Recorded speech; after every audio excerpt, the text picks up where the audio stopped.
Boa noite, Juazeiro, boa noite, Brasil. Está começando mais um.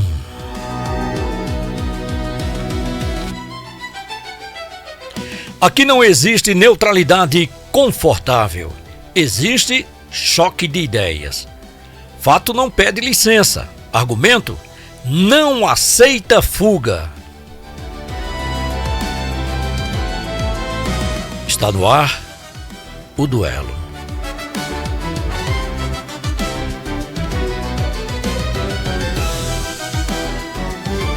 Olha só, as regras do duelo não muda nunca. Pergunta: primeiro eu vou apresentar o fato, depois eu faço a pergunta. Pergunta direcionada tem 2 minutos exato para cada debatedor. Na pergunta aberta, o debate livre, aí a gente vai ver cada pauta, a gente coloca no cronômetro e está sempre na mediação. A alternância é obrigatória, viu? Quem foge da pergunta perde tempo, mas eu vou avisando, é proibido fugir da pergunta. Aqui não vence quem grita mais. Pode parar com isso. Vence quem sustenta o seu argumento. E como ainda o nosso debatedor da ideologia esquerdista não chegou ainda, está somente aqui já pronto, já fez o seu aquecimento, já está no jeito, pronto para debater. Estamos aqui com Matheus Linardi. Boa noite, Matheus. Tudo bem? Apresente-se para a nossa audiência. Fale um pouco de você, enquanto a gente aguarda a chegada do nosso convidado de ideologia esquerdista para debater contigo. Seja bem-vindo, microfone aberto. Boa noite, Osmarcelo. Boa noite, meus queridos ouvintes, espectadores aí que estão acompanhando a gente pelo YouTube, pelas redes sociais. Um prazer gigante estar aqui, né, no duelo mais uma noite. Uma pena que nem todos os meus oponentes tenham o mesmo respeito pelo tempo que eu tenho, né? Porque eu chego aqui cedo, já pro teste de câmera e tal. Vai fazer o quê, né? A gente não controla o que acontece. É aquele tipo de coisa, né? De repente o imprevisto deve ter acontecido. Eu acredito muito que tenha sido isso, né? Porque as pessoas sabem que compromisso é prego batido e ponta virada, né? Exatamente. Então é muito complicado a gente montar um esquema para começar um programa dentro do horário e acontece um fato como esse. Mas eu acredito que deve ter sido alguma coisa justificável e por isso a gente vai aguardar. Vamos aguardar aqui, né? Enquanto isso, você pode mandar a sua mensagem e a sua pergunta através do WhatsApp 88-2157-1191. Pode mandar pergunta aí que eu tô aqui para responder, viu, Pronto, pessoal? aí, olha, o debatedor do campo da direita, ele está aqui, o Matheus Linardi. E aí você pode mandar a sua pergunta dirigida diretamente para ele. E aí ele vai responder para você, tá bom? Mas enquanto isso, Matheus, fala um pouco como é que está sendo a semana. Eu acredito que ele acabou de chegar. Não, foi o Wagner. Fala um pouco sobre os últimos acontecimentos na região, né? Essa vinda aí de autoridades para cá, para Juazeiro do Norte. O que isso vai... chegou aqui o nosso diretor. Acabamos de ser informado que o convidado não vai comparecer. Muito bem, então tá. Então vamos fazer aqui um monólogo, né? É um duelo, né? Não é um duelo, é o elo. O elo. Só fala alô, alô, alô, fala aí. Alô, alô, alô, alô. Outra vez? Alô, alô, alô. Muito bem, pronto. Então vamos lá. Representando a direita, Matheus Linardi. E nós estamos sem juiz, sem luvas, sem ideias. Só ideias, né? E sem oponente. Então, vamos lá. Ô, Matheus, primeiro vamos fazer o seguinte. Vamos sair um pouco dessa pauta aqui, tá? E vamos falar Claro que o Wagner fez agora. Sobre a pergunta que eu te fiz. Né? Sim, qual foi a pergunta? Os últimos acontecimentos, a vinda dessas potências, né, políticas que estão vindo aqui para Juazeiro, o que isso significa e o que pode ajudar ou atrapalhar a nossa região. Fica à vontade. O tabuleiro aí está se movendo, né, numa velocidade considerável. É natural que isso aconteça, até porque isso é ano de eleição. As pessoas acham que a eleição ela só acontece ali no período que o TSE abre, né, a janela. E não, a eleição começa no dia anterior, aliás, no dia posterior que a pessoa assume o cargo. Então não é só um ano fazendo política, não é só 45 dias. São literalmente 4 anos fazendo política. E o que a gente está vendo aí é alguns players, né? A gente vai ter Ciro Gomes e Eduardo Girão aqui no Cariri. São duas personalidades aí bem distintas, né? O Ciro Gomes agora a gente viu aí que ele está vencendo em primeiro turno, o que foi uma baita surpresa para o governo. O governo não contava tanto assim com a força do Ciro Gomes nas pesquisas. E o Eduardo Girão ele vem pontuando com 7,9, ou seja, também tá bem, né? Considerando que ele também, né? Pois é, considerando que ele não tem a vida pública que o Ciro tem, né? Porque o Ciro tá aí no debate público há quanto tempo, pelo amor de Deus? O Ciro tá aí desde, sei lá, 80 e alguma coisa? Por aí. Por aí. Exato. E aí, o Elmano teve aqui recentemente, somente para inaugurar, mas provavelmente ele também fará o lançamento da pré-candidatura dele aqui, até porque agora é uma questão de honra para o PT, né, vencer. E eu não sei se tu viu, Jos Marcelo, mas saiu aí em alguns sites, em alguns portais de notícias, que o Lula tinha falado para alguns jornalistas que quem escolhia os candidatos a governador era ele. Ou seja, já tá dizendo que aí vai ter candidato ao governo que a decisão final é dele. A decisão final é dele. Então, exato. Pode vir o Elmano corre perigo nessa história, né? Corre perigo. Pode vir um candidato aí que não seja de bom grado, né? Pode ser que não seja o Elmano, pode ser que seja o Camilo. Existe essa crença no campo da esquerda de que o Camilo ele seria o único nome capaz de derrotar o Ciro. Né? Existe essa crença. Muito bem. Eu acredito fortemente que o Camilo ele não tá, e o Elmano também, né? Ele não tá brigando contra o Ciro, eles estão brigando contra o legado que o PT deixou no governo do Ceará. É verdade. Ô Wagner. Meu Deus, vocês são tão parecidos os dois. Vocês são gêmeos, não? Somos não. Não? Nada a ver. Não, né? Então tá bom. Ô Matheus, acabou de chegar aqui, né, a justificativa pela a falta do professor Aurélio. Ele mandou uma mensagem explicando que terá que acompanhar a esposa em uma cirurgia que veio de última hora, urgente, então, com certeza. Por isso. Então, justificável, né? E Rafael? A gente agradece aí por ele ter mandado essa nota, né, explicando o porquê da sua ausência aqui no compromisso marcado, né? Muito bem, muito obrigado mesmo por você ter justificado. E aí a gente fica satisfeito porque a gente sabe que não foi por qualquer motivo, né? Sim. É um motivo plausível e com certeza ele deve sim estar ao lado da sua esposa, né, no momento desse que é um momento de cirurgia. Com certeza. Mas vamos lá, vamos voltar aqui agora para o programa O Elo.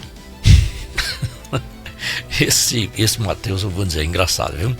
E então, vamos falar um pouco agora. É o marqueteiro que habita em mim. E então, vamos falar agora sobre assuntos regionais e também municipal, tá bom? Olha só, a operação do Ministério Público em Vaze Alegre. A Prefeitura de Vaze Alegre foi alvo de operação do Ministério Público, reacendendo o debate sobre fiscalização, autonomia administrativa e o limite entre combate à corrupção e espetacularização institucional. Eu tenho uma pergunta para fazer para você, Matheus.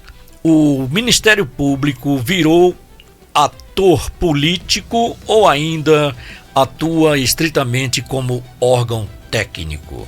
Fique à vontade.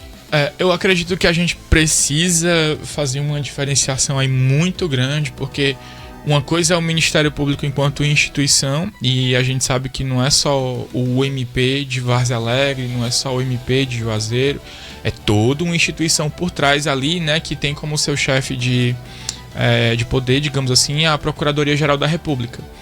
Mas é claro que em algumas situações, não é segredo para ninguém que alguns membros do MP eles fazem sim uma espetacularização. Eu não estou dizendo que é esse caso, tá? Eu estou dizendo que a gente tem que separar muito bem. O que é que eu considero, por exemplo, uma espetacularização? Às vezes sai alguma notícia na mídia.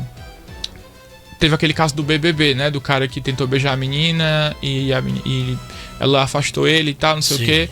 Estavam querendo enquadrar ele por estupro. Não é? Então, assim, a gente vê o debate muito aflorado. Você pode dizer que ele assediou ela, você pode dizer uma porrada de coisa. Agora, estupro já é uma coisa muito forte. É muito forte, até porque foi gravado. Exato. Ele não chegou nem... Ele tocou nela, mas no pescoço. Isso. Né? Não chegou a fazer nenhum ato violento contra ela. Exatamente. Né? Nesse caso em específico que a gente está lidando aqui, né, com Várzea Alegre, existe a suspeita de que os kits de matemática eles são superfaturados. Se existe uma suspeita, toda suspeita deve ser investigada. Sim, com certeza. A gente viu aqui em Juazeiro do Norte, por exemplo, a Polícia Federal batendo na porta do ex-prefeito Arnon Bezerra. A gente viu aí material ser apreendido, telefone pessoal, né? Eu cheguei a ler todo o processo, inclusive, porque na época eu fazia parte de um movimento aí que protestava contra essas coisas, mas graças a Deus eu saí disso, né? Agora eu estou como formador de opinião. Eu deixei de ser militante para ser formador de opinião, que é bem melhor, inclusive, sabe? Mas, voltando para essa questão aí, teve um vereador, e eu achei bem interessante a nota da prefeitura, que disse assim, isso aqui é politicagem, o vereador está querendo fazer politicagem em cima disso. Mas o vereador ele faz um levantamento bem interessante. A prefeitura não está facilitando os acessos às informações que a gente precisa. Então, como é que eu vou sustentar uma denúncia se eu não tenho acesso a essas informações? E a transparência, José Marcelo, na coisa pública, ela não é exceção, ela é a regra. É a regra. É a regra. Para você deixar uma coisa sob sigilo, você tem que justificar muito bem, ou tem que ser algo que tenha, tipo assim, vamos lá, por força de lei, né? Por força de decreto, mas tem que ser bem justificado. Eu acho que as pessoas acreditam que todo mundo tem a caneta do Lula, né? O Lula bota aí sigilo de 100, 200 anos em algumas, inclusive nos gastos, né, da primeira-dama no cartão corporativo. E parece que olha como a questão do exemplo que arrasta é importante. Quando você vê a autoridade máxima da República fazendo isso, eu acredito que as pessoas que vêm abaixo dele pensam, se o Lula pode, eu também posso. Né? E aí acaba criando essas excrescências que a gente está vendo aí. Muito bem. Matheus, eu vou pedir para você somente um tempinho para a gente ir para o intervalo. Perfeito. Tá bom? Daqui a pouquinho a gente está de volta. Você não sai daí. Olha só, nosso WhatsApp 882157-1191 para você mandar a sua pergunta, para você mandar a sua mensagem. Pode mandar o seu elogio, a sua crítica. Afinal de contas, o programa é feito para você. Agora, 18h25, a gente vai para um breve intervalo. Voltamos já. Não sai daí. Falei para você que a gente não demorava nada. Olha nós aqui outra vez. Muito bem, agora mandando um abraço bem especial para você que ligou o rádio agora. Você está na Iracema FM 91.9. Diretamente de Juazeiro do Norte para todo o Brasil, quiçá o mundo, né? Porque nós estamos também nas ondas da internet, através da Rádio Nets, tá bom? Rádios Net, não é isso? Então tá, olha, mandando um abraço para o Roberto em Santo André, no estado de São Paulo. também a Francilene em Pirituba. Muito obrigado pelo carinho da audiência. Mandando aquele abraço carinhoso para todos os motoristas de aplicativos que está aí nos levando de carona. Muito obrigado. Obrigado mesmo por essa carona, tá bom? E também para você que está chegando na cidade de Juazeiro do Norte, afinal nós estamos em época de romaria. Você está chegando agora, seja abraçado, muito obrigado. Olha, você é sempre bem-vindo à terra do meu Padim, tá bom?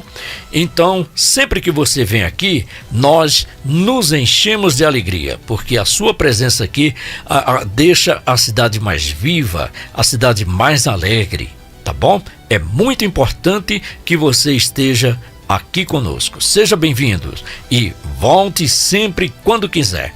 Mateus, vamos voltar aqui para a pauta. Eu tenho mais uma pergunta para fazer para você. Olha só, houve um assalto a adolescente aqui em Juazeiro. Você ficou sabendo? Sim, fiquei sabendo. E então, câmeras registraram o assalto à mão armada contra um adolescente em Juazeiro do Norte. O caso expõe falhas na segurança pública e sensação crescente de abandono estatal. O que eu quero perguntar para você é o seguinte: isso é consequência de um governo do Estado ineficiente ou de um modelo de segurança equivocado? Fique à vontade. Eu acredito que, primeiramente, é um problema de mentalidade. Porque quando você tem, por exemplo, o presidente da República dizendo que não tem nada de errado em roubar um celular, que o cara que está roubando o celular, ele só quer tomar uma cervejinha no final de semana, qual é a mensagem que isso passa, sabe? É uma pena que os meus oponentes de esquerda não estão aqui, porque é uma pauta que eles tentam se apropriar da segurança, mas passaram aí muito tempo comandando a segurança do Estado, comandando a segurança nacional. E o que foi que a gente viu? Um aumento dos crimes, né? Crimes de menor potencial ofensivo, crimes de maior potencial ofensivo, crimes contra os LGBT, né? Que o pessoal gosta de... a direita mata LGBT. Tá, e por que aqui o recorde de mortes de LGBT tá sendo no governo Lula? Por que, que eles não falam sobre isso? Então, o primeiro ponto é exatamente esse. É uma questão de mentalidade. O segundo ponto é por que a gente quase não tem crime no Canadá? Por que a gente quase não tem crime na Noruega? Por que a gente quase não tem crime nos países mais desenvolvidos? Exatamente pela questão econômica. Então, quando você tem uma economia forte, quando você tem melhores condições, dificilmente a população ela vai recorrer ali ao roubo, ao furto, a jogar contra as regras do jogo, né? Fora das regras do jogo da sociedade. Porque, para quem não entende, ao contrário do que o Pedro disse quando ele estava aqui, o crime ele não é inerente à democracia. O crime não faz parte da democracia. O crime é uma coisa que a gente chama em ciência política de anomia. É quando você foge das regras da sociedade. Porque as regras da sociedade é o quê? Não cometa crime, né? É isso que está dizendo na lei, não cometa crime. Embora esteja tudo isso bem claro dentro da lei, eu quero fazer uma pergunta para você. Você considera que após a fala do Lula em dizer publicamente que adolescentes que roubam celular, ele está cansado de ver adolescentes ser assassinados porque roubou um celular para tomar uma cervejinha. Você acredita que depois dessa fala houve um boom na violência contra as pessoas, principalmente roubos de celulares e afins? Não é uma coisa que, tipo assim, eu acredito. Os dados estão mostrando isso, né? A gente teve sim um aumento de crimes de potencial menor ofensivo durante o governo Lula e nós não podemos esquecer que essa fala é da campanha, né? Isso vem de 2022. Então, quando você tem um governo, por mais que seja uma pauta municipal, a gente não pode deixar de falar de segurança e não pode deixar de citar isso aí, porque o discurso, ele molda como é que vai ser a ação. Tu fez essa pergunta aí, eu lembrei agora de um dado que eu estava lendo. O governo do PT aqui no estado reduziu em 70% o investimento em segurança pública. Aí como é que tu enfrenta o crime organizado de bazuca e tu de estilingue. É complicado. Fica muito complicado. Eu tava acompanhando o jornal aqui da Iracema hoje de manhã e eu vi o Natan cobrar o governador porque ele não mandou uma arma sequer pra cá, né? Pra guarda municipal, o pessoal da Maria da Penha que tem autorização da Polícia Federal pra portar arma, e mandou 600 armas pra Sobral, que a guarda de lá ainda não tem autorização pra portar arma de fogo. Como explicar isso? Isso aí fica a cargo do governador, né? Porque é uma decisão executiva. Então, quando eu vejo as pessoas da esquerda tentando se apropriar dessa pauta de segurança, não, beleza, é um direito seu.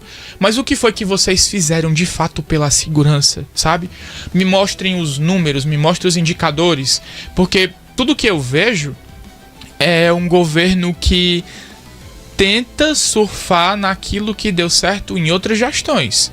Eu vou citar aqui um exemplo, o caso lá do Rio de Janeiro, que o Cláudio Castro fez aquela operação que explodiu o traficante no meio da pedreira, e num momento inicial o PT condenou, mas depois que eles viram que as pessoas da própria favela estavam apoiando aquilo ali, que a galera não aguentava mais ser refém do crime, porque nem todo mundo que mora na favela é traficante, nem todo mundo que mora na favela é cúmplice de traficante, nem todo mundo que mora na favela tá no crime.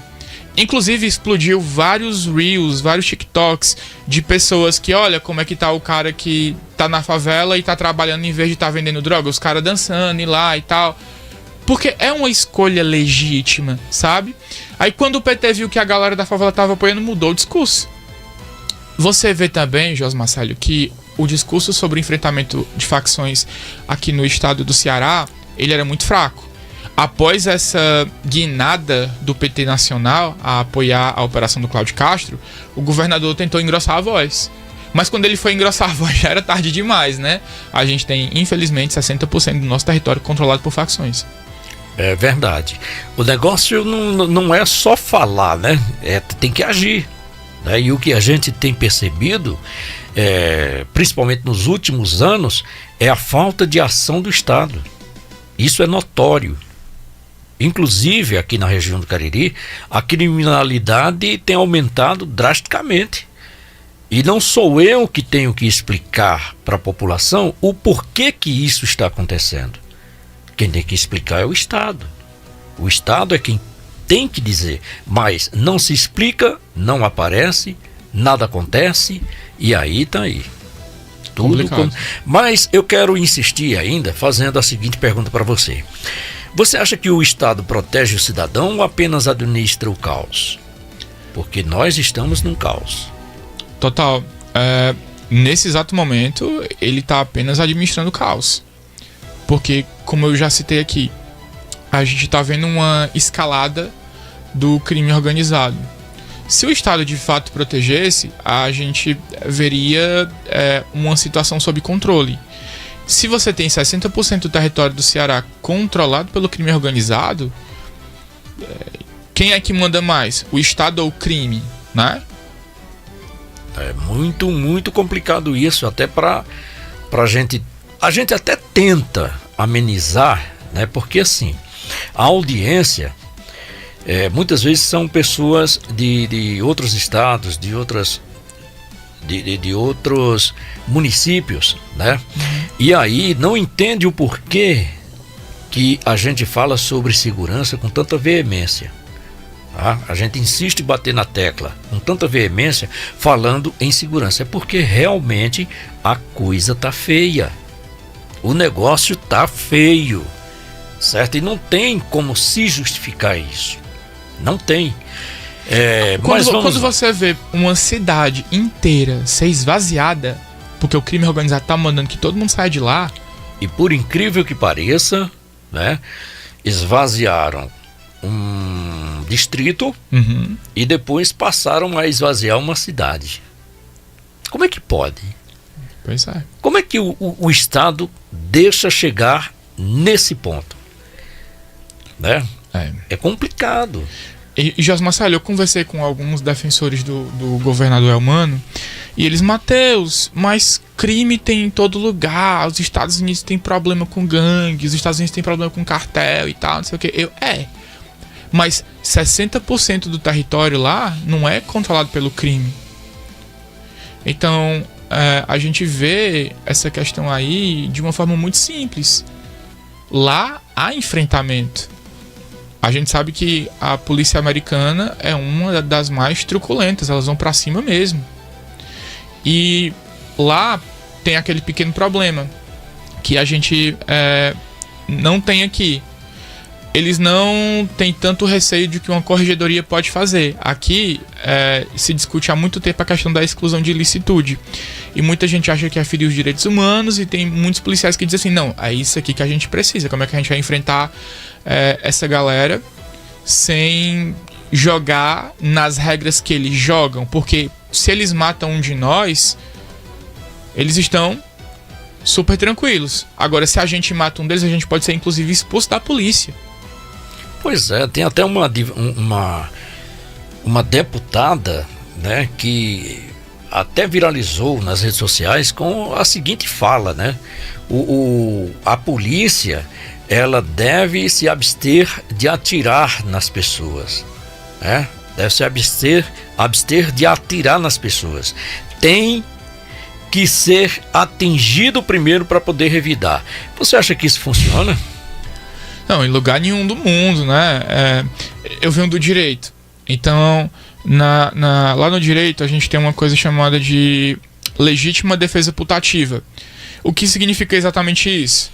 Significa que a legítima defesa, ela não se aplica somente se o cara desferir um disparo de arma de fogo contra mim. Mas se eu ver ele movimentando a mão e eu achar que aquilo ali é uma arma que ele pode disparar contra mim, eu tenho todo o direito, segundo a lei, tá? Não é segundo Matheus Linardi, segundo a lei, eu tenho todo o direito de ir pra cima dele, porque a legítima defesa é isso, é eu ou ele.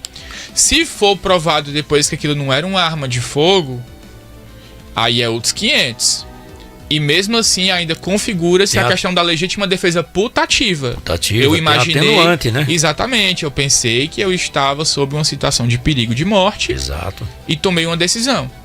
E é o que deve fazer qualquer pessoa que tenha a sua vida ameaçada ou que acredite que sua vida está ameaçada. Isso. Correto.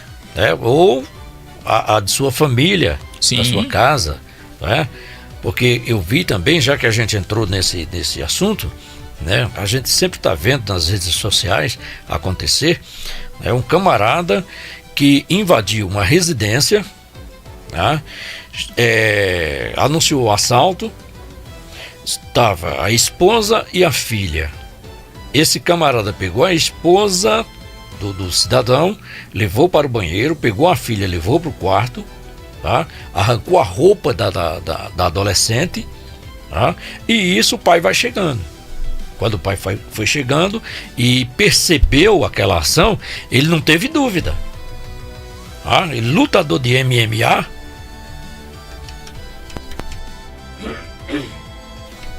desculpa, foi um pigarrozinho aqui, tá? Lutador de MMA, mas rachou o cara, simplesmente ele rachou o cara, tá? Depois arrastou, jogou na calçada e acionou a polícia. Adivinha quem foi preso? Ele foi preso, tá? E deverá responder por tentativa de homicídio. Rapaz, isso é brincadeira, rapaz. Isso parece uma piada de mau gosto. Pelo amor de Deus. Bastante complicado. É complicado demais. Então vamos lá, vamos para a próxima pauta. É o seguinte, é o Mano e Guimarães em agendas conjuntas. O governador Eumano de Freitas e o deputado José Guimarães cumprem agendas conjuntas pelo interior, levantando questionamentos sobre gestão administrativa ou pré-campanha antecipada. Matheus, isso é governar ou construir palanque fora do calendário? É um comportamento, como é que eu posso dizer, bem natural, essa questão de você fazer de uma agenda oficial do governo o Guimarães ele tem esse, digamos assim, esse respaldo junto ao governo humano.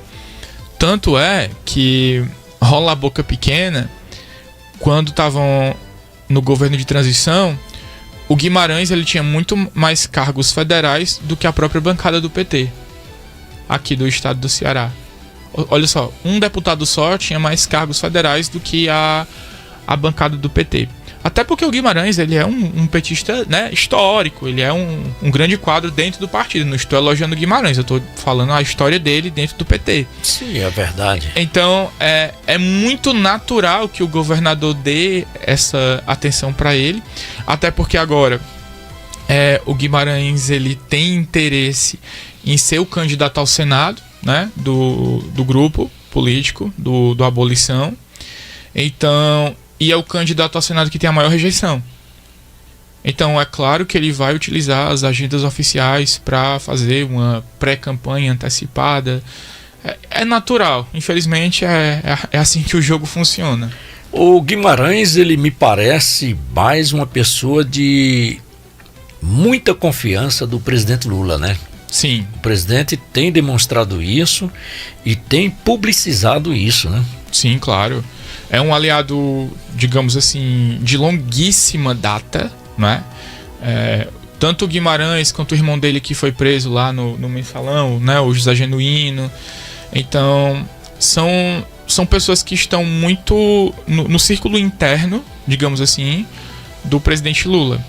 Então, é claro que o PT ele vai ali dar uma forcinha para ele, mas o PT também não é idiota. O PT não vai lançar um candidato que não tem chance de ser eleito pro Senado, sabe?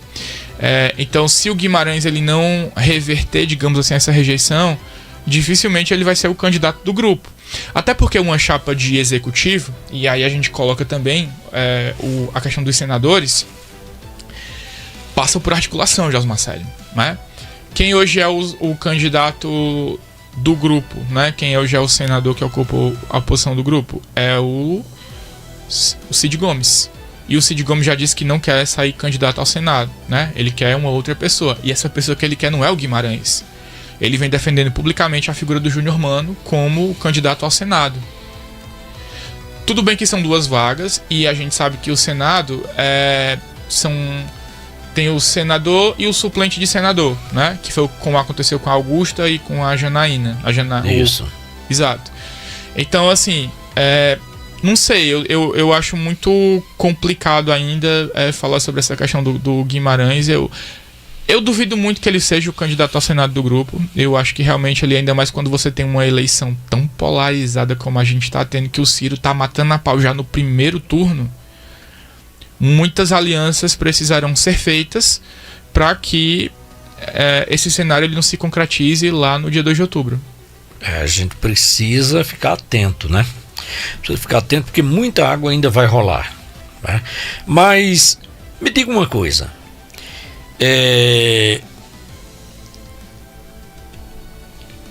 Daqui a pouquinho nós vamos falar aqui de um fato que está acontecendo aqui em Juazeiro, tá? Uhum. Mas antes eu quero que você fale o seguinte: essa questão de trazer essas movimentações políticas, isso não pode gerar um impedimento por propaganda antecipada? Como é que eu posso dizer isso? Depende bastante, porque não é o fato em si, é como o fato ele vai se desenrolar, sabe? Simplesmente, por exemplo, o cara vir inaugurar uma obra e aí, até pelo papel institucional dele, ele tem todo o direito de fazer isso. Agora, a partir do momento que ele sai da figura da instituição do governo do estado e começa literalmente a fazer uma campanha, se portar mais como candidato do que como governador, é uma questão que pode sim ser levada ao judiciário, como já foram várias vezes.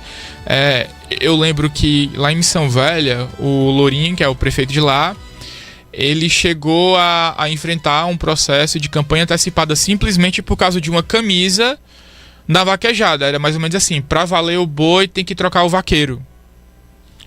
E isso foi levado às vias judiciais.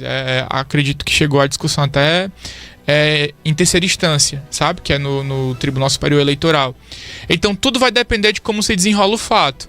Eu não vi a íntegra do evento, então eu não posso assim afirmar com categoria. Agora, se houve algum comportamento em que ele se porta muito mais como candidato do que como a instituição que ele representa, o cargo que ele está investido, aí sim é uma discussão para ser levada para o judiciário.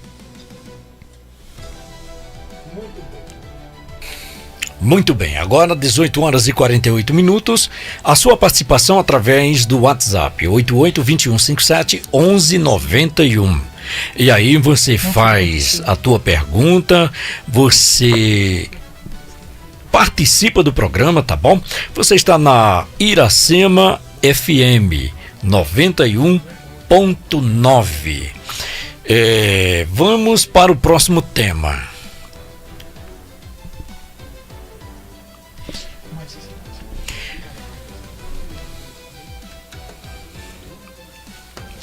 Reajuste do piso dos professores. Essa é muito interessante, viu? Essa daqui eu vou te contar.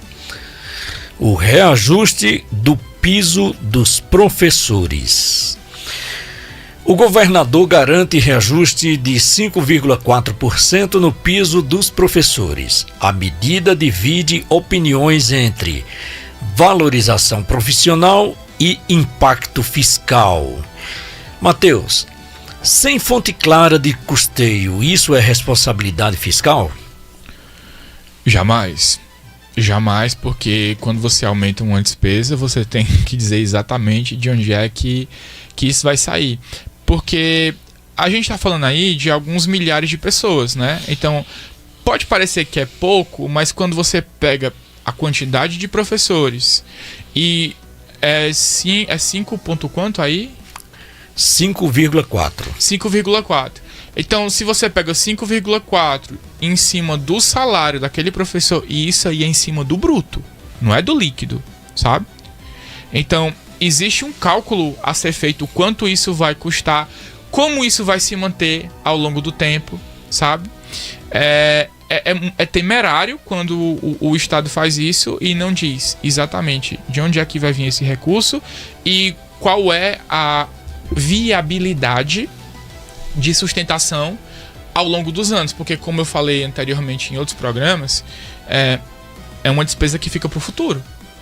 Tá aumentando isso aí agora, isso vai incidir também sobre o cálculo da aposentadoria, isso vai incidir sobre o cálculo das pensões, é uma coisa que a gente chama de dívida atuarial, né? Que é aquela dívida para o futuro. Então você acaba aumentando aí o endividamento do próprio Estado.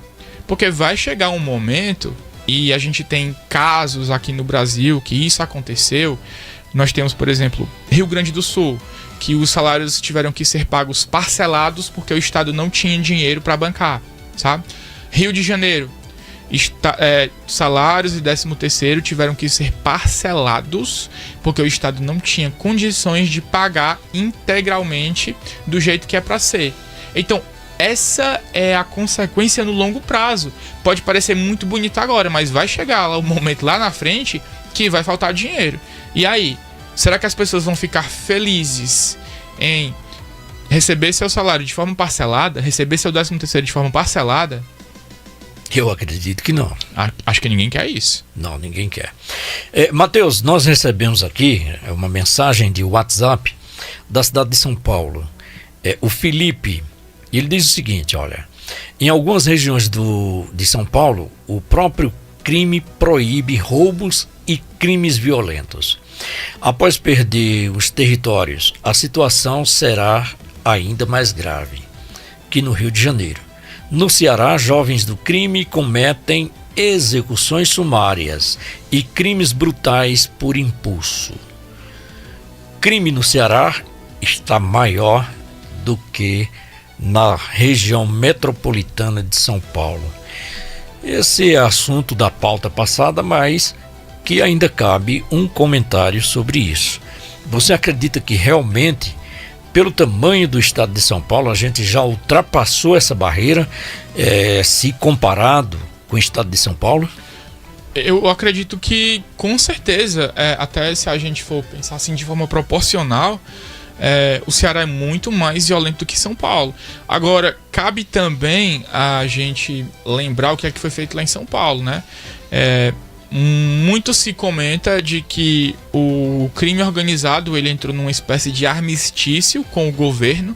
Salvo engano, o governador da época era o Geraldo Alckmin, que hoje é vice-presidente do país. E aí, disse assim, ó, a gente vai meio que aliviar a barra para vocês comercializar o produto de vocês aí, mas em compensação vocês não podem praticar violência, né? Não pode praticar roubos. Então, dizem que houve aí esse armistício, também falam sobre isso, que o Cid fez a mesma coisa, né? Comenta-se. Eu não tenho provas, né? Então, mas eu só posso falar o que as pessoas comentavam, que saía nos jornais à época. As pessoas comentavam bastante sobre isso, porque não entendiam como era que, por exemplo, a violência no Brasil escalava, mas São Paulo, que já tinha sido a capital mais violenta do país, tinha reduzido tanto essa questão. E aí muito se falava sobre negociação do próprio poder público com o crime organizado. Eu ainda acho complicado, porque assim, no estado de São Paulo, propriamente na cidade de São Paulo, ali no centro, o centro quase foi dizimado. Centenas, eu não estou falando de poucas lojas não, e eu não estou falando aqui somente não é falácia, é a realidade. Que centenas de lojas de comerciantes ali no grande centro de São Paulo tiveram que fechar as portas por causa da criminalidade. Sim. A implantação da Cracolândia naquela região ali da Luz, né, é uma coisa que sufocou mesmo os comerciantes, e muita gente teve que sair fora ou então ia perder a vida, porque é até um enfrentamento desonesto, sabe? É desonesto a maneira com que o Estado age para defender o cidadão, enquanto ele, pagador de imposto, né, tá precisando, tá com sua loja ali, ganhar o seu pão de cada dia, e aí a bandidagem chega lá e acaba com tudo, cara. Acaba com tudo. Não dá chance nenhuma para o cidadão. E o cidadão se vê naquela: ou eu saio, ou eu morro. Ou então vai ter que matar, né? Enquanto isso, o Estado, a gente vê isso, eu vi em loco, né, que eu estive lá na cidade de São Paulo, e aí eu vi vários pontos com PMs parados, mas todos eles de braço cruzado ali, somente observando o que está acontecendo aqui e acolá, mas nenhuma ação enérgica para evitar a criminalidade. Essa é a realidade. Matheus, vamos para a próxima? Vamos, mas eu queria fazer um recorte dessa tua fala, porque eu acredito que faz um tempinho que tu esteve em São Paulo, né? Sim, tá mais ou menos um ano e meio por aí. Pronto, perfeito. O cenário ali, principalmente próximo da Estação da Luz, ele tá começando a mudar. A gente tá vendo ali uma revitalização, porque o Tarcísio ele teve coragem de enfrentar o problema da Cracolândia. Então a gente tá vendo prédios que antes eram abandonados sendo comprados para fazer apartamentos, aqueles apartamentos de 20 e poucos metros quadrados, né, que são os flats, que o pessoal não quer um espaço muito grande para morar, prefere que tenha uma área comum muito grande, né, que supra todas as necessidades. Ali para dormir basta ter o quarto, o banheiro e um espaçozinho para cozinha. Então a gente tá vendo aí esse redesenho do centro de São Paulo. É claro que é um problema que ele não vai ser solucionado de uma vez, porque ele já vem de muito tempo, né? Quando o Dória tentou acabar com a Cracolândia, ele acabou criando várias Cracolândias em outros locais, né? E é como se fosse uma infecção. Eu vou até usar uma palavra aqui que eu até não queria nem usar, mas é um câncer, né? Você tenta matar o tumor e aí você acaba criando mutações, né? Outros tumores em outros locais. Então você tinha uma galera muito concentrada em um só local, e como você criou esses focos, mais gente começou a chegar lá. Então a Cracolândia, ela meio que quadriplicou de tamanho quando essa manobra foi feita. E aí o Tarcísio, muito corajosamente, está enfrentando esse problema. Não é um problema fácil de ser resolvido. A gente tem aquela galera dos direitos humanos, não pode mexer com os bichinhos, não pode internar os bichinhos. E tem uma coisa bem interessante, que quando o Haddad era prefeito, olha só, Josmar Célio, Tá. A prefeitura dele, né, a secretaria de saúde dele, administrava doses homeopáticas de crack. Doses homeopáticas de crack. Ou seja, literalmente drogando as pessoas, né? Porque estavam querendo meio que fazer um desmame, que não podia tirar tudo de uma vez. Mas você não tá combatendo de fato ali o problema. Você tá literalmente dando crack de graça para as pessoas. Isso, o Haddad na prefeitura de São Paulo, viu? E podem olhar no Google que isso é a mais pura verdade. É verdade. Olha só, a gente está recebendo aqui muitas mensagens, mas a gente está destacando algumas, tá? Essa também vem da cidade de São Paulo, tá? A gente tá com audiência boa em São Paulo, hein? Tá com a audiência tá boa. Olha só, boa noite. Bom, fui para Fortaleza, achei mais violenta do que em São Paulo. Mas eu concordo. É o grande problema como a Cracolândia aqui em São Paulo. A culpa da Cracolândia é por causa do judiciário que impede as ações da polícia. Senão o governador já teria resolvido. Quem elegeu esses juízes? É uma pergunta que se faz. Aqui o Ministério Público sempre interfere para ser a favor dos bandidos.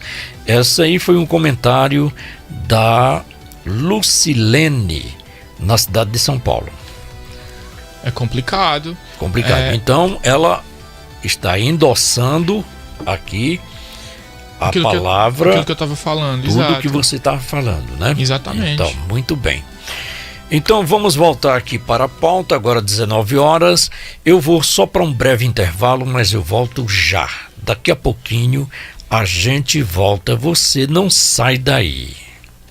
Você está ouvindo FM Iracema 91.9. De volta, falei para você que não demoraria nada. Olha, mandando um abraço para você de Uricuri. Lembrando que amanhã nós estaremos lá, viu? Vai ser um dia inteiro, forró do Poeirão. Pois é.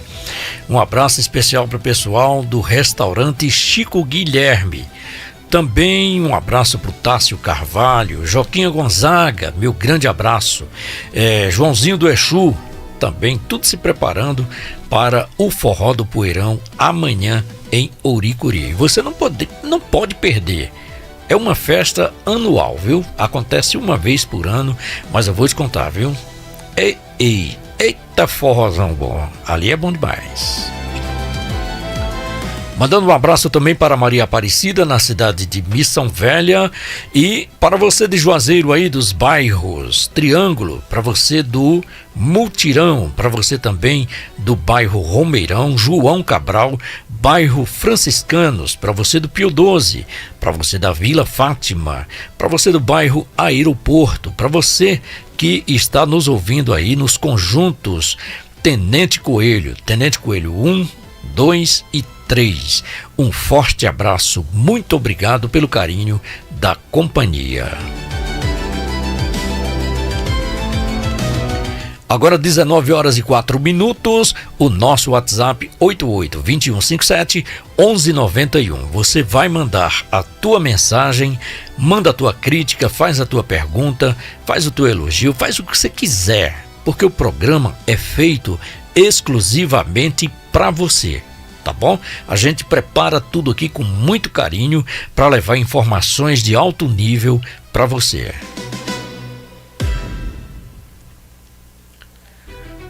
Mas vamos lá, Matheus, para a próxima pauta. Olha, fiquei sabendo agora, chegou também a informação através da nossa direção, que o Rafael Boaventura, ele não está presente aqui por um lapso da própria diretoria, né? Um lapso que aconteceu aí, então ele não tem culpa nenhuma por não estar aqui nesse momento, né? E a gente tem que ser justo. De fato. Né? A gente tem que ser justo. A culpa é do Wagner. Vamos lá. Disputa ao Senado. Eunício versus Nelinho. Eita. A disputa ao Senado mostra rearranjos entre forças tradicionais, levantando debate sobre renovação política no Ceará. Mateus, o Ceará está preso a sobrenomes políticos? Fique à vontade.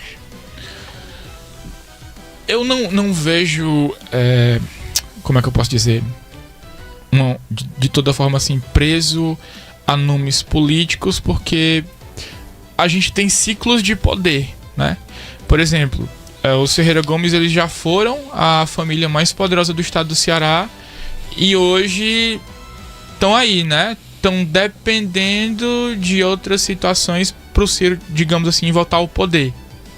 Por mais que hoje o Ciro ele seja o principal candidato, nada garante que o cenário permaneça o mesmo em outubro, né? Tem muita água para rolar aí.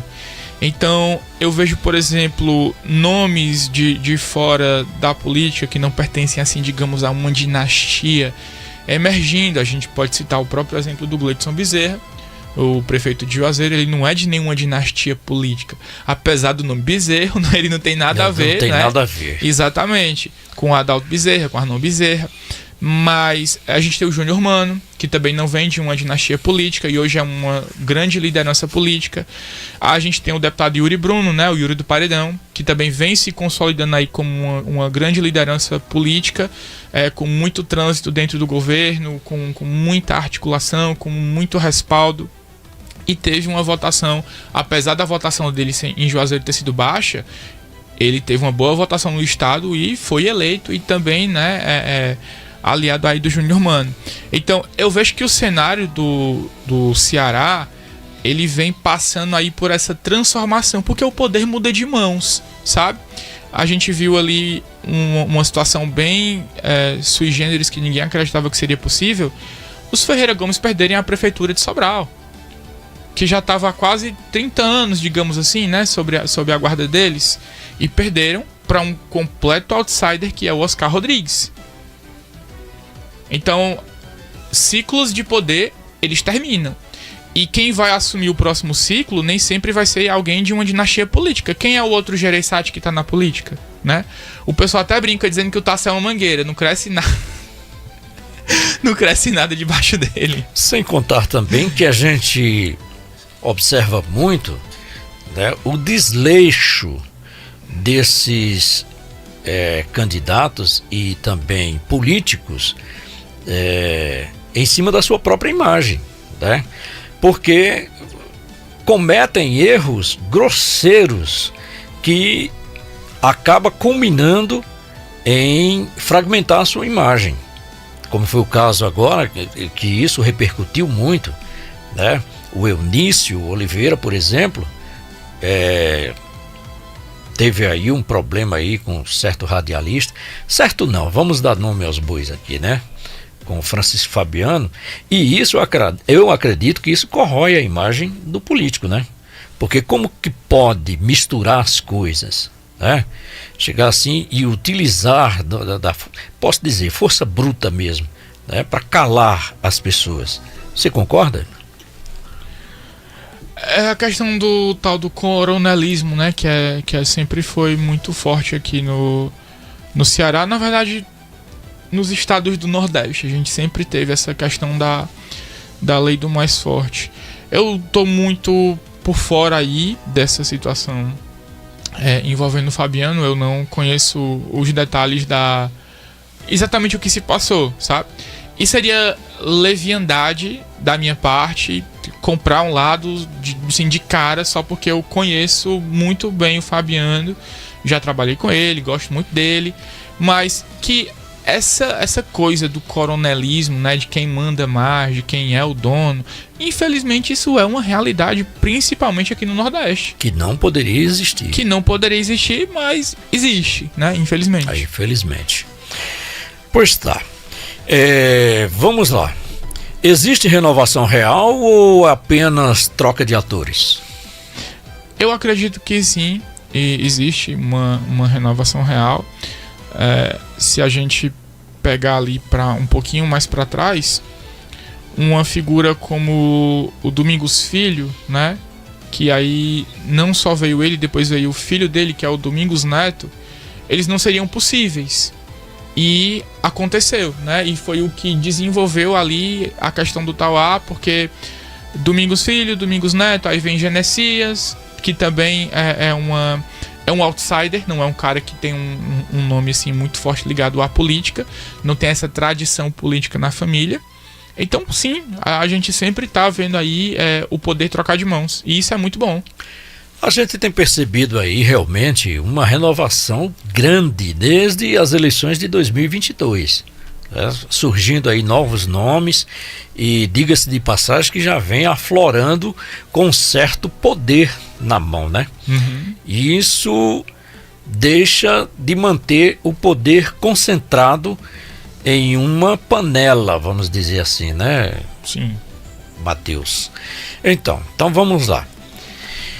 Mateus, vamos passar para a próxima pauta. Vamos agora falar sobre um assunto que está viralizando muito, né? O caso Banco Master, Banco Central e Sistema Financeiro. O caso do Banco Master expõe ruídos entre Banco Central, Sistema Financeiro e política, incomodando direita e esquerda. E agora, né, mais uma, vamos dizer, uma bomba explodiu, que foi o caso de mais um banco, que é o Will Bank. Sim. Tá aí muita gente com prejuízos incalculáveis por causa dessa movimentação financeira. E aí, o sistema financeiro é fiscalizado ou protegido? Diante de tudo isso aí que você falou, e a gente ainda tem a questão, não pode deixar de falar sobre isso, que é o resort da família do Toffoli, não é? O Metrópolis fez uma reportagem brilhante, quando a jornalista foi lá, conversou com os funcionários, e o pessoal fala, não, isso aqui é do ministro, o ministro tem uma casa aqui. E quem foi que aportou dinheiro nesse resort? Um fundo de investimentos ligado a Daniel Vorcaro, que é do Banco Master. Onde era que o Toffoli estava? No jatinho do cara, não é? Então, fica muito claro aí, escancarado, que a engrenagem ela é para proteger, ela não é para fiscalizar. E a coisa fica bem mais estapafúrdia, assim, bizarro mesmo, quando você vê o Toffoli trazendo para ele tudo que for relacionado ao Banco Master e decretando sigilo. Verdade. Decretando sigilo. Teve um detalhe também que me chamou bastante a atenção, que foi sobre as provas. As provas colhidas do Banco Master deveriam ser trazidas para ele. Isso não existe em lugar nenhum do mundo. Quem faz investigação, que eu saiba, até onde eu sei, é a Polícia Federal, né? Ou seja, você tem um juiz aí interferindo diretamente no trabalho da Polícia Federal. Ficou tão feio para ele que aí ele colocou para que a PGR ficasse com a guarda das provas. E novamente estão minando o trabalho da Polícia Federal, da mesma forma como tentaram minar o trabalho do Banco Central. A situação do Toffoli, em qualquer país sério, ele teria pegado o beco, né? Como a gente fala aqui no Ceará. Ele teria sido exonerado, ele teria sofrido impedimento, enquadrado, que é o tal do impeachment, né? Enquadrado, exato. Porque o que ele está fazendo exatamente nesse caso aí, e olha só, esse é o que a gente conhece. Imagina o que a gente não conhece. Exato. O que ainda está embaixo do tapete. Concordo. Tem muita coisa aí. Com certeza. Né? Mas eu acho que é uma curiosidade que a nossa audiência tem, E eu também gostaria de saber quem é que controla o poder econômico no Brasil. Quem controla o poder econômico no Brasil? É uma pergunta bem complexa, porque o que você quer dizer assim exatamente com controle, sabe? Porque existem diversas nuances aí. O que é que eu acredito, né? Eu acredito que quem controla o poder econômico no Brasil hoje é quem tem a autoridade para dizer o que pode ser feito dentro da economia e o que não pode ser feito dentro da economia. Hoje essa autoridade compete ao Banco Central, né? Que tão brilhantemente, corajosamente, sem onda. Eu critiquei muito o Galípolo, que hoje é o presidente do Banco Central, tenho opiniões completamente diferentes das dele, até porque ele é petista, né? E eu jamais seria petista. Mas ele teve muita coragem, Josmarcelo, porque o cara com Dias Toffoli de um lado, Alexandre de Moraes no outro, pressionando ele para não liquidar o Banco Master, e ele foi lá e liquidou. Banco Master, Reag, o Will, né, que é a fintech do Vorcaro, e perigando aí liquidar inclusive o BRB, que é o Banco de Brasília, que tem que fazer um aporte aí, salvo engano, de 5 bilhões. E se não fizer, ele vai ser liquidado. Então, olha o quão corajoso esse cara tá sendo. Quão a independência do Banco Central, a autonomia do Banco Central, ela é importante. Então, para mim, quem controla o poder econômico é quem controla as regras do jogo. E hoje é o Banco Central. Muito bem, olha só, a gente acabou de receber aqui mais uma mensagem de São Paulo. Rapaz, nós estamos melhor em São Paulo do que aqui, São Paulo aqui o negócio tá girando. A galera do Cariri tem que mandar mais mensagem, pessoal. Pois é, olha só, ele é o Sebastião, ele que é do Barro, viu? É Sebastião do Barro. Ele mandou um áudio aqui, mas infelizmente a gente não tem como colocar o áudio no ar, por enquanto, tá? Então, somente mensagem de texto. Ele diz o seguinte, olha: trabalhei até me aposentar aqui em São Paulo. Só que agora estou preocupado com meus irmãos e sobrinhos que moram aí no Ceará. Agora resta ele falar o porquê da preocupação dele, né? A preocupação em quê? Exatamente, a preocupação por causa da violência, a preocupação por causa do aposento, porque cada vez mais está ficando mais complicado para as pessoas se aposentar. É preciso que especifique, não é, Matheus? Com certeza, mas eu acredito que ele realmente está falando em questão de violência, né? Até porque o Ceará está mais violento do que São Paulo. Realmente, tem até o Felipe, também da cidade de São Paulo, ele está falando o seguinte: as estradas do Ceará estão intrafegáveis. Será que estão? A gente vê que aí tá, eu acho que tá meio a meio, né? Tem algumas regiões aí que é para ser aplaudida e tem outras que realmente é intransitável. Pois bem, vamos lá para o próximo tema. Polícia Judicial do Superior Tribunal Federal. O STF defende autonomia. Tem gente aqui ligando, não atenderemos. Tem que mandar mensagem, Tem que mandar mensagem, não pode ligar, não pode mandar áudio. Tá bom? Vamos lá, o STF defende a autonomia, pois após ações da Polícia Federal, enquanto críticos veem blindagem institucional. A pergunta: o judiciário virou poder intocável? Pelo que eu tô vendo acontecer agora, não. E pode até parecer um contrassenso, mas nós estamos vendo o poder judiciário ser pressionado como nunca antes visto na história desse país, como diria o Lula, sabe? Quando foi que você imaginou, por exemplo, um repórter... Eu nunca vi um repórter indo na fazenda do Gilmar Mendes, que tem uma briga histórica dele com o Joaquim Barbosa, Ele falou assim: você não tá falando aqui com seus jagunços lá do Mato Grosso, na sua fazenda. Eu nunca vi ninguém pesquisar o patrimônio desses outros juízes, e agora a gente tá vendo um jornal indo atrás dos indícios de corrupção do Toffoli, né? Que, para quem não sabe, já até apareceu na planilha da Odebrecht, na Lava Jato, como o amigo do meu pai. É bom que a gente lembre aí, né, o que foi a Lava Jato, porque parece que o Brasil esqueceu o que aconteceu, né?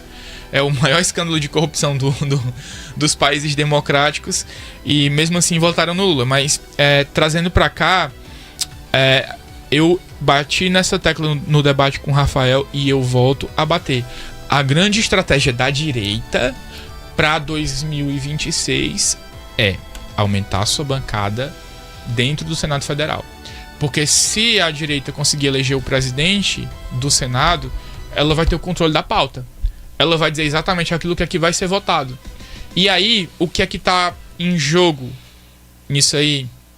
Diminuição de poderes dos ministros do STF. A gente pode ter aprovação daquela... o fim das decisões monocráticas, ou seja, um juiz do STF não vai mais poder paralisar todo o processo, ou extinguir todo um processo, ou julgar um processo sozinho. Tem que levar para o pleno, ou tem que levar para a turma. O que mais está em jogo? A questão da vitaliciedade do cargo. É uma coisa que já vem aí se debatendo há bastante tempo. Eu acho um absurdo, eu também concordo. Eu acredito que os ministros de Supremo, de cortes constitucionais, eles deveriam ter um mandato de, por exemplo, sei lá, 7 anos ou 10 anos. Eu acho que 6 anos seria. Não, eu acredito de bom tamanho. Eu acredito que 10 anos seria o ideal, sabe? Mas assim, e claro, a gente não pode esquecer novamente do alerta que o Pacheco fez ao Lula e ao Alexandre de Moraes. Em 2027, vocês correm o risco de ter o primeiro pedido de impeachment aprovado de um ministro do STF. Porque a direita irá controlar o Senado se a coisa continuar indo por esse lado. E a gente tem nomes muito capacitados aí para irem para a briga senatorial. O próprio governador Romeu Zema, né, que está encerrando o seu segundo mandato, muito provavelmente irá para o Senado, né, ou elegerá o candidato do Senado dele. A gente tem a galera do Paraná, a gente tem o pessoal de Santa Catarina, a gente tem aqui no Ceará a possibilidade de o Capitão Wagner ou o Alcides Fernandes, né, o pai do André Fernandes. Então eu acredito que em 2027 o STF não vai mais cantar de galo como ele está cantando agora, não. Eu acho até assim, pode ser legal, mas eu acho muito imoral o que está sendo realizado por essa corte, sabe? Independente de nomes, porque parece que decisões monocráticas virou quase que uma praxe, né? Total. Virou quase que uma praxe. E agora pronto, a decisão monocrática virou assim, eu acho, eu quero, tem que ser assim, pronto, e acabou, e cumpra-se e obedeça caladinho, pianinho. Eu acho isso uma vergonha. Uma vergonha. E qual é o grande problema? A gente viu aí nos últimos anos, né? O STF, ele atuar de uma forma como se fosse uma panelinha. Se o processo chegar na tua mão, tu faz isso aqui, isso aqui, isso aqui. Principalmente a respeito do caso do Bolsonaro, do 8 de janeiro, do inquérito das fake news, enfim, esses casos mais emblemáticos dos últimos anos. Só que a gente tá vendo essa unidade se quebrar, né? Então, quando antes o Alexandre de Moraes ele era uma unanimidade dentro do Supremo, a gente está vendo esse poder ser esvaziado. A gente está vendo aí ministros falando em off, né? Fora do gravador para os jornalistas, não, a gente acredita que a gente foi longe demais e tal.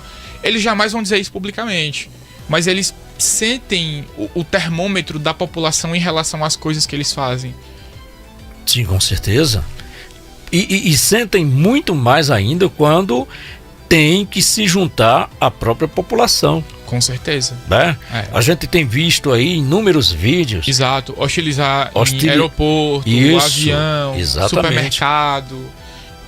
Eu acho que eu fico me perguntando, sabe, que bem eu quero a mim se eu deixar isso acontecer comigo, botar o pé na rua e ser hostilizado. Pois é, a gente tem até aquele caso, né, do filho do Alexandre de Moraes que agrediu um empresário lá do interior de São Paulo. O ministro teve, né, a indecência, eu posso dizer assim, de inverter a situação. Pois é, mas as provas disseram exatamente o contrário, né? As provas estão aí. Bem, Matheus Linardi, agora 19 horas e 26 minutos, eu vou pedir para você tomar um golinho de água que a gente vai para um pequeno intervalo, mas eu prometo não demorar nada. A gente volta já. Tá bom? O nosso WhatsApp 8821571191, você pode mandar a sua mensagem de texto, somente mensagem de texto, tá bom? Não manda áudio porque a gente não vai ter possibilidade de transmitir áudio no momento, tá bom? Somente mensagem de texto. Vamos para um breve intervalo, eu volto já. Você está ouvindo o FM Iracema 91.9.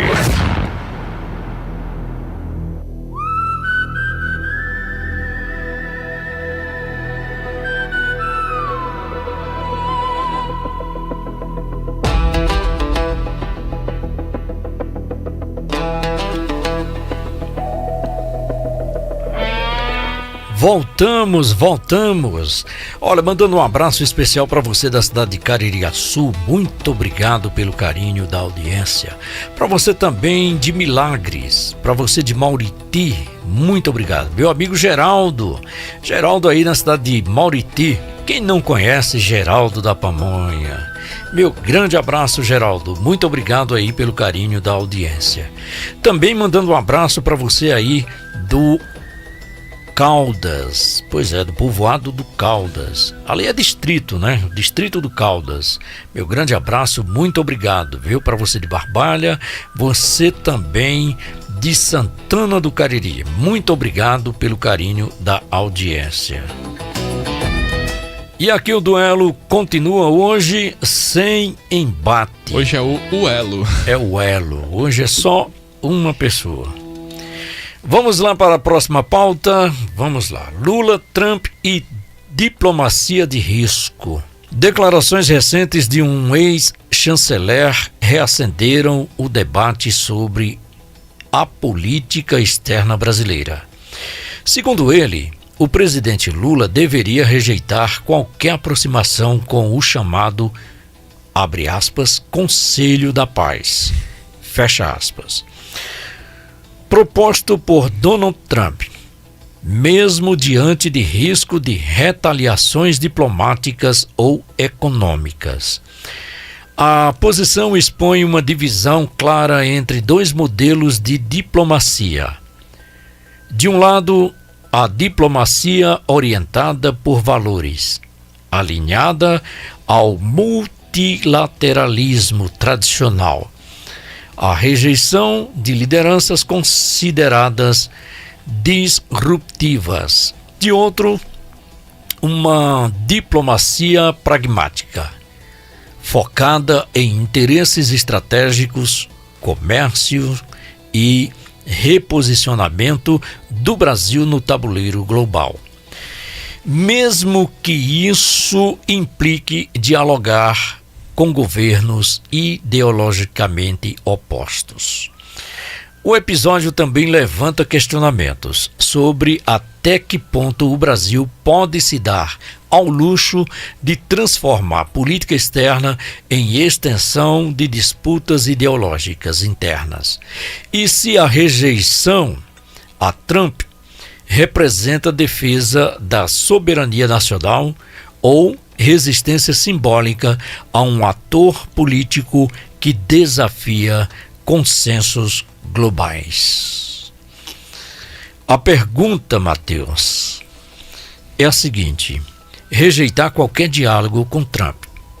É afirmação de soberania ou imprudência diplomática que pode custar caro ao Brasil? Fique à vontade. Quando esse assunto surgiu aqui no duelo, eu sempre falei que era uma estratégia do Trump, né?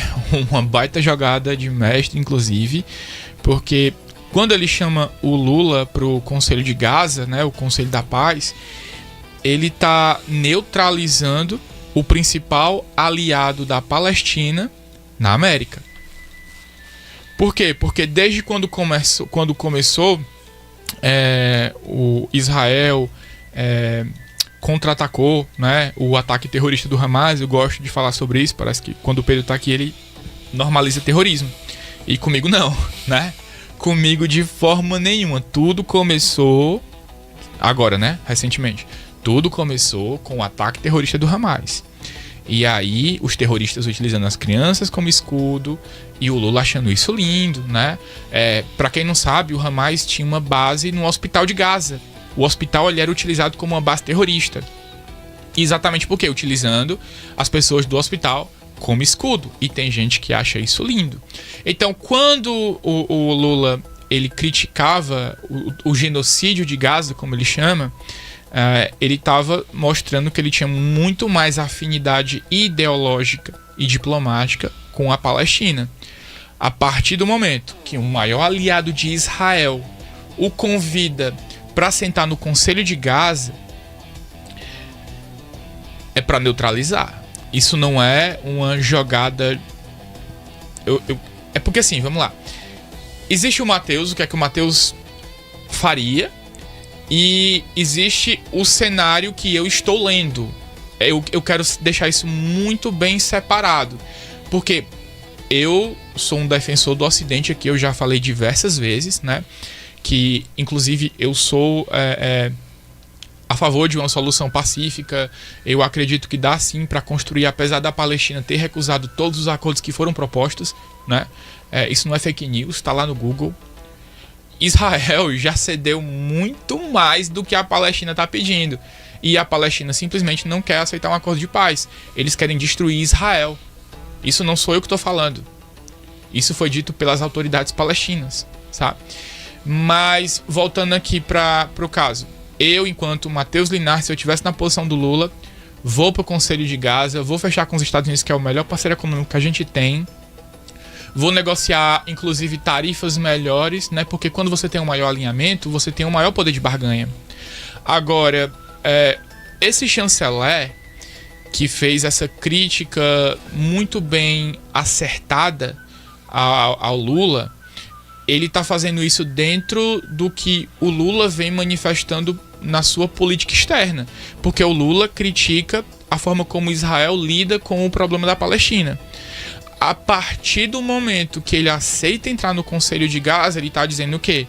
Eu concordo com os Estados Unidos. E a Palestina? E cadê a coerência ideológica? E cadê todo o trabalho que foi feito desde quando o Lula começou aí como chefe de Estado? E eu tô falando isso lá de 2003, sabe? Lá de 2003. Então, do nada você muda a sua posição. Isso fica parecendo o quê? Para os seus aliados.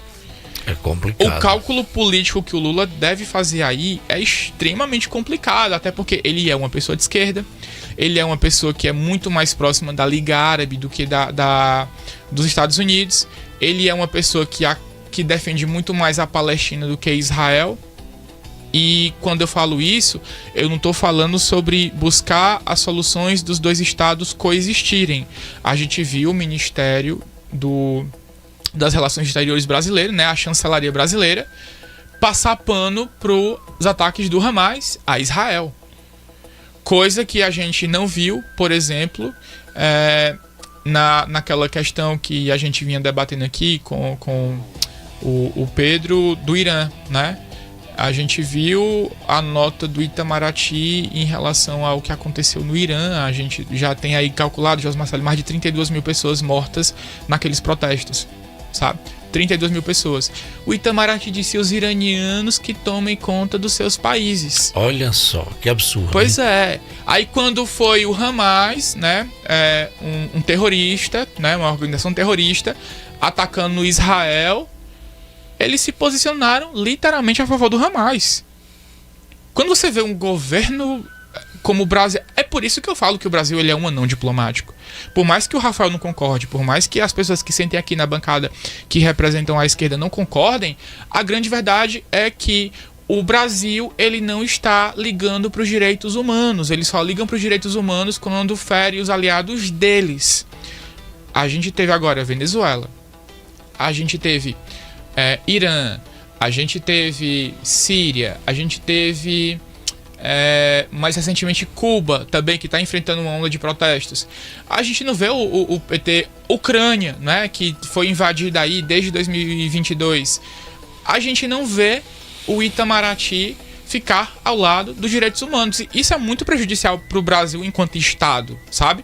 Porque me parece que a política externa do Lula ela é muito mais ideológica do que acusavam o Bolsonaro de fazer. Porque diziam que o Bolsonaro fazia política externa com ideologia. E eu citei aqui pro Rafael que o Bolsonaro, e pro Pedro também, que o Bolsonaro trouxe muito mais acordos bilaterais, trouxe muito mais investimento externo pro Brasil do que o Lula. É complicado. Você falou aí sobre a guerra da Ucrânia, né? Eu quero fazer uma pergunta. Você acha que o Putin e também o presidente da Ucrânia têm ignorado o presidente Lula em relação a essa guerra? Eu acredito que... Como é que eu posso dizer isso aqui de uma forma educada? Não, porque o Lula mesmo, ele falou o seguinte: se me chamarem para intermediar, para mediar, ele vai, né? Eu vou. Coloca os dois sentados numa mesa e a gente resolve isso tomando uma cerveja. Da mesma forma que ele intermediou, sei lá, e então, a compra de armamento nuclear. E essa fala do Argentina. Lula, eu acho que essa fala do Lula foi muito inoportuna, sabe? Não precisava ser tão rasteiro, né? Tratar um assunto tão sério como se fosse um assunto de bar. Sim, claro. Não é verdade? Até porque existem muitos interesses em jogo, não é? E uma boa negociação não é aquela que eu saio ganhando tudo e tu saindo prejuízo, né? Nós dois temos que perder partes significativas. É assim que se constrói uma boa negociação. Alguém tem que ceder. Não, na verdade os dois têm que ceder. Os dois têm que ceder. É verdade. E quando eu olho, por exemplo, para a questão da Ucrânia, eu não encaro assim, pode parecer aqui até uma surpresa para as pessoas que estão nos ouvindo, que estão nos acompanhando, mas eu não encaro o Zelensky como esse herói que pintam, não, porque há quanto tempo esse cara tá no poder? Sabe? Me parece mais que ele utilizou a guerra para permanecer no poder. E, salvo engano, um dos requisitos do Trump para que haja ali, né, aquele acordo de paz entre Rússia e Ucrânia é que o Zelensky faça a transição de poder, que a Ucrânia passe por novas eleições. Porque o nome disso é o quê? É ditadura. Se você não tem sufrágio, né, o nome disso é ditadura. Lógico. Então, assim, o Putin é um ditador? Mas o Zelensky também é. Não tem ninguém santo nessa história. São dois ditadores. São dois ditadores. Agora, claro que um sempre vai ser pior do que o outro, né? Porque a Ucrânia tava lá quietinha na dela, a Rússia foi lá e invadiu. Só que nessa história, não é tão preto no branco. Não é, o Putin é o mal e o Zelensky é o bom. Não é mulheres de areia aqui, né? Não é... A boa é o Zelensky e o Putin é a má. Não é bem assim que funciona a coisa, não. Existem particularidades em relação a essa questão de Rússia e Ucrânia que elas merecem ser analisadas literalmente ali no detalhe, sabe? Não é somente, por exemplo, a anexação da Crimeia que houve em 2014, não é o território do Donbass, né, que agora a Rússia pegou um pedaço e a Ucrânia já disse que aceita ceder. A gente está falando da destruição de um país, o que era a Ucrânia antes da invasão da Rússia e o que é a Ucrânia hoje, não é? O que era a Rússia, porque as pessoas acham que a Rússia não está sofrendo, a Rússia também está sofrendo, porque Sim, guerra é caro, foi muito sancionada, teve que fazer toda uma engenharia para contornar as sanções, né, por causa dessa questão da guerra. E eu vi um vídeo hoje da Giorgia Meloni, que é a atual primeira-ministra lá da Itália, ela falando que a Europa precisa tirar o rei da barriga e começar a dialogar com o Putin também. E não apenas ficar dialogando apenas com Zelensky, sabe? Porque se você escolhe um lado, Jorge Marcelo, e esse lado fica muito assim, muito escancarado, fica muito difícil você construir uma solução pacífica. Você fica alimentando ali uma animosidade. Eu acredito que tanto o Zelensky quanto o Putin eles já provaram o ponto deles, né? Todo conflito ele tem que acabar uma hora. Eu acho que já tá mais do que na hora desse conflito ele ser realmente ali encerrado. E agora vamos ver quem vai perder o quê. Porque a Ucrânia ela já aceitou perder os territórios. E o que é que a Rússia vai perder para que justifique o acordo com a Ucrânia? É só deixar de ser atacada? Será que o Putin não vai fazer isso novamente? Não vai tentar tomar o país todo? Quem garante, né? Quem garante? Será que o Zelensky ele vai de fato entregar o poder e haverão eleições novamente na Ucrânia? São perguntas que ficam aí para os próximos capítulos, mas eu gostei muito de trazer essa reflexão, porque quando eu converso com os meus amigos, fica parecendo que a gente não está vendo um conflito geopolítico, e sim um BBB, um reality show, né? Você está torcendo ali pelo bonzinho e querendo que o ruinzinho se lasque. E não, existem minúcias muito delicadas em relação a isso aí. Por isso que eu quero que vocês pensem, por exemplo, será que se a resposta do Zelensky ao Putin, ela não poderia ter resolvido o conflito antes mesmo dele ter começado? Porque eu lembro muito bem que a Ucrânia, antes de ser invadida, insistiu muito na questão da base da OTAN. É vero, né? São verdades muito duras de engolir, mas que precisam ser ditas. Muito bem. Já aqui chegando nos estúdios, ela, a voz romântica da noite. Pois é, na sequência você vai ficar aí com Edilma Félix e o programa Cidade Love. Com certeza ela vai fazer você se apaixonar novamente.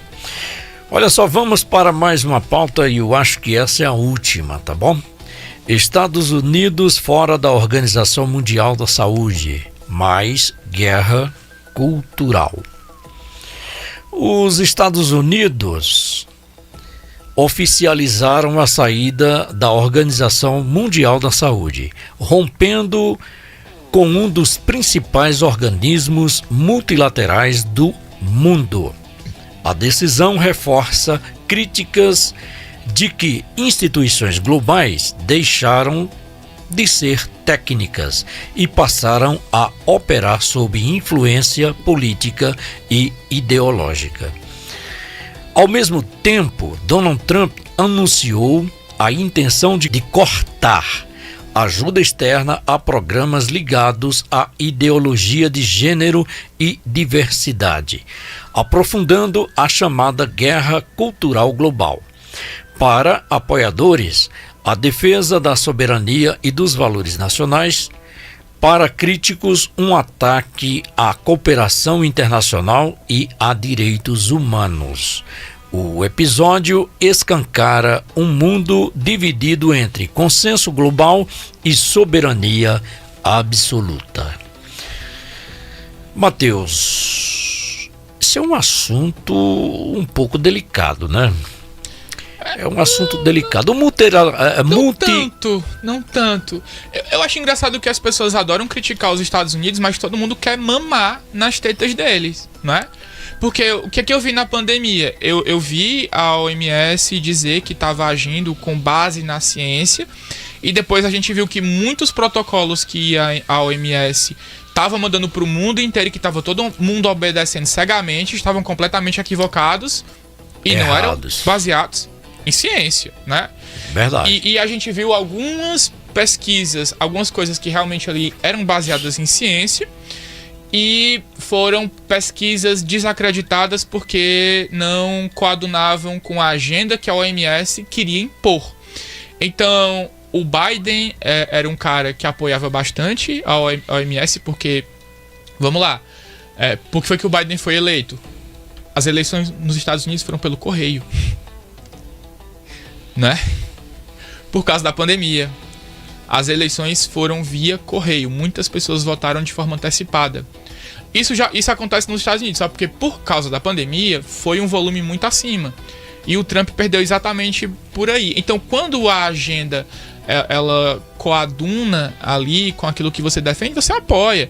Como a OMS criticava o Trump, a OMS critica o governo do Trump, tem sempre ali um embate entre o secretário de saúde, né, do Trump, que é o Robert Kennedy, e a própria OMS. E o Trump, vocês me criticam tanto, eu vou cortar aqui o financiamento de vocês. Porque quem tá segurando aqui a torneira sou eu, quem tem a caneta sou eu. E aí o pessoal, não pode, que ataque e tal, não sei o quê. Mas, cara, se eu quero o dinheiro de alguém, eu não fico esculhambando essa pessoa. Eu tenho que fazer uma política de boa vizinhança.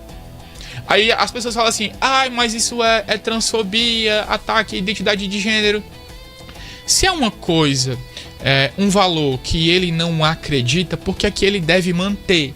Por que é que as pessoas que defendem não querem manter, não querem investir nas causas que vocês acreditam? Tem um filósofo americano chamado Dinesh D'Souza, que ele fala que os esquerdistas que defendem o comunismo, eles são muito hipócritas, porque eles querem que primeiro o mundo mude da forma que eles querem para viver aquilo que eles defendem, em vez de viver aquilo que eles defendem antes que o mundo mude.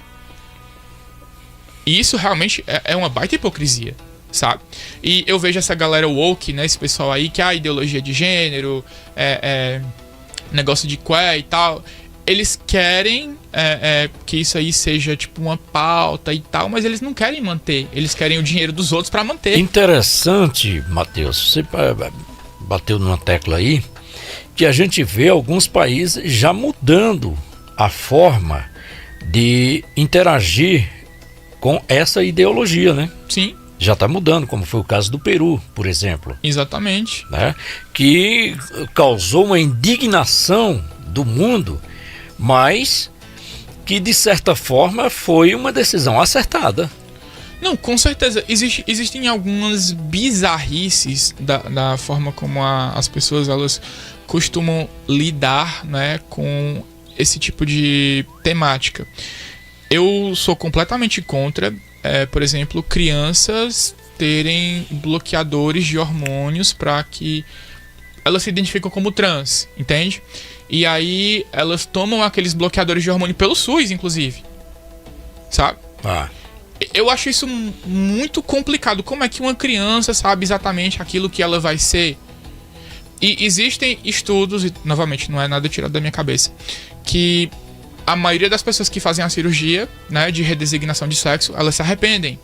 O índice de suicídio entre essas pessoas ele é muito alto. É claro que pessoas trans existem, eu não estou aqui dizendo que não existem, mas é um debate que não pode ser rasteiro, sabe?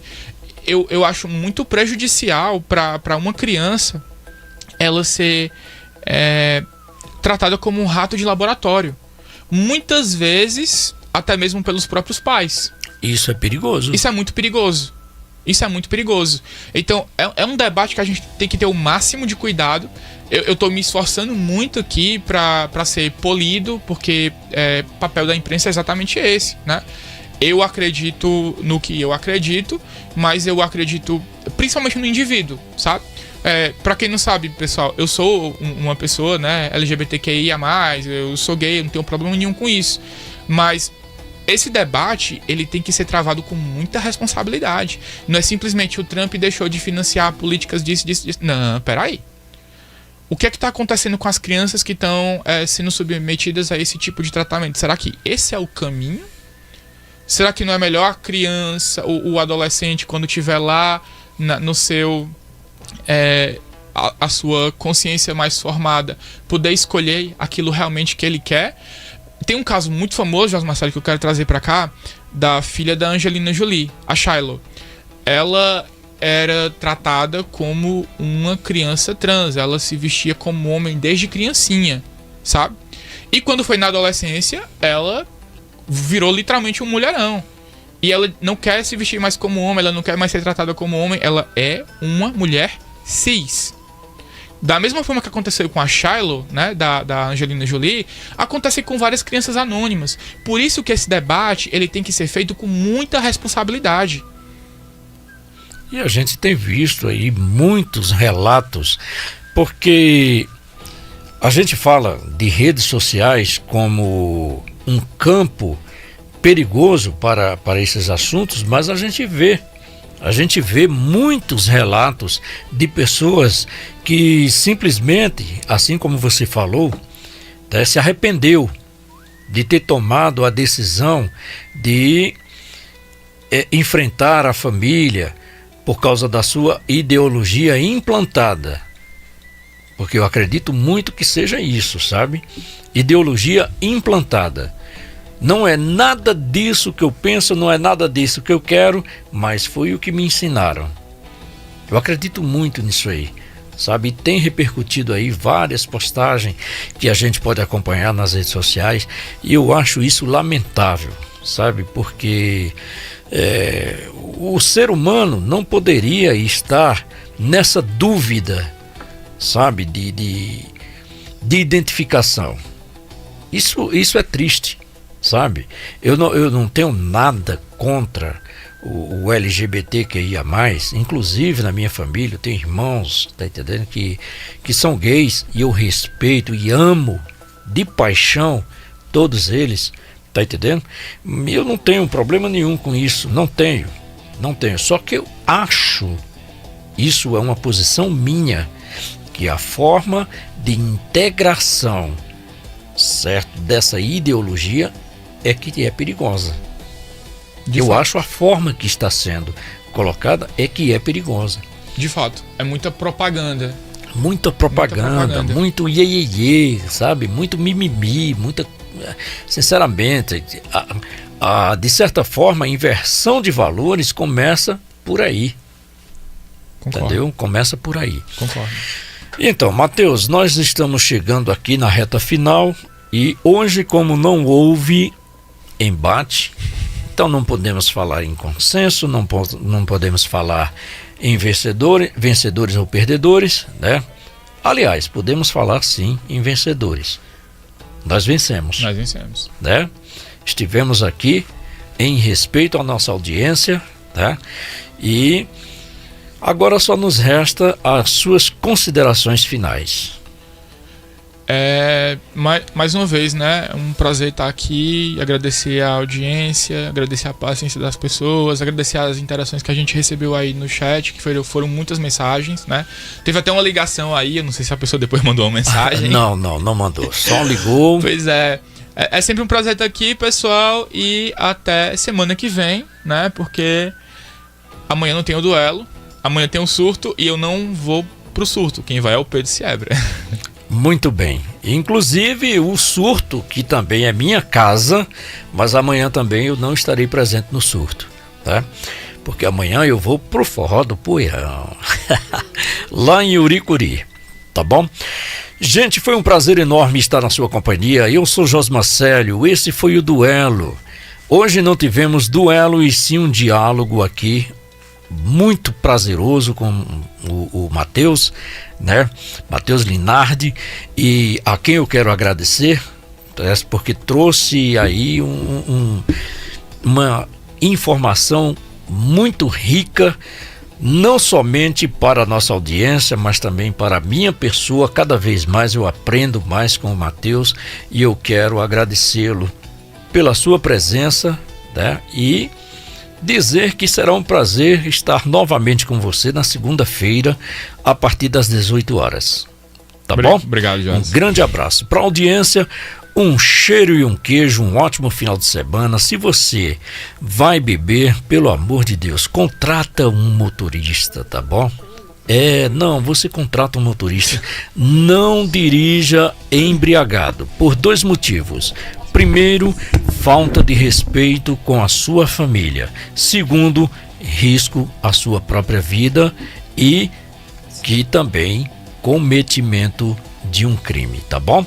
Não pode dirigir embriagado. O mais, que Papai do Céu abençoe você, um ótimo final de semana e a gente se encontra novamente na segunda-feira, a partir das 18 horas, em mais um O Duelo. Até mais.